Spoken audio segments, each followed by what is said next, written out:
เนาะย้อนมาเนื้อไก่อุบใส่อีหยังพองนะคะเนาะมื้อนี้เฮามาเฮ็ดเนื้อไก่อุบกันค่ะหน้าตาจะเหมือนหือจอมมาด้วยค่ะเฮามาสับไก่กันก่อนนะคะเนาะ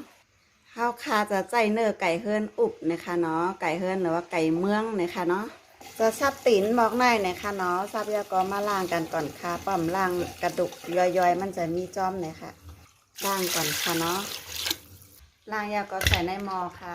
สับไก่แล้วก็มาตำกระเทียมขิงล่อกันกับหมักพริกนะคะเนาะค่ะใส่หมักพริกแล้วก็มาใส่ขิงนะคะเนาะย่าก็ตำให้มันอ่อนๆเลยค่ะ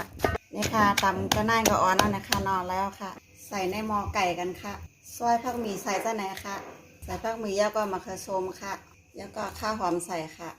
ย่าก็ใส่ข้าวมิ้นค่ะใส่เกลือนะคะเนาะใส่ของหวานค่ะใส่โรตีนิดนึงนะคะเนาะย่าก็ใส่น้ำมันค่ะ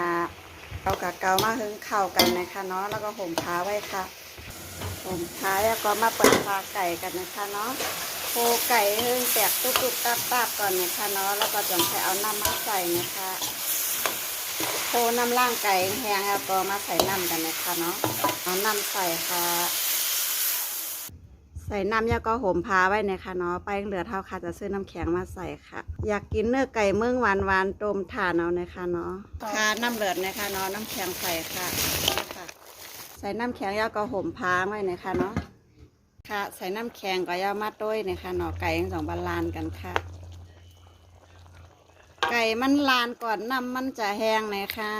จะกินเนื้อไก่มงอุบแห้งน้ำมันซ้ำอ่ำไปแห้งไก่มันซ้ำลานก่อนเฮ็ดจังฮือรีค่ะเอากระต้มแก๊สก่อนนะคะเนาะต้มแก๊สเด้งแก๊สให้น้ำมันแห้งไว้นะคะพอใครกินไก่เมืองอุบมีน้ำก็อำโลกาต้มแก๊สเทืองก็ไรนะคะเนาะใส่ผักมีผักชีก็ไรแล้วค่ะใส่น้ำแข็งป้าไก่มันลานไว้น่ะนะคะเนาะอันนี้จะกินไก่เมืองแห้งค่ะตัวเอากระต้มแก๊สก็แล้วค่ะกะเด้งแก๊สเอาในคะเนาะเพื่อนำแห้งไว้ค่ะป้ากลุ่มต้มให้ในเด็กๆไก่มันจะลานเป็นโมเดลนะคะเนาะนี่ค่ะน้ำแห้งแล้วก็ใส่ข้าวมีผักชีนะคะเนาะทุกแล้วค่ะข้าวมีผักชีใส่ค่ะผักชีหอมกับผักชีเมืองกรอบนะคะเนาะใส่ต้มกัน2 อย่างค่ะสุกแล้วก็ตักใส่หวานค่ะ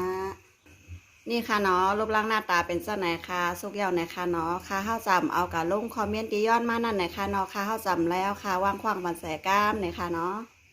จ่องจะเหมือนกับที่เปิ้นยามกินก็อมหู้นะคะเนาะค่ะเขาคิดว่าน่าจะเหมือนกันนะคะเนาะแต่ละประเทศจะเหมือนกันนะคะเนาะกับข้าวค่ะ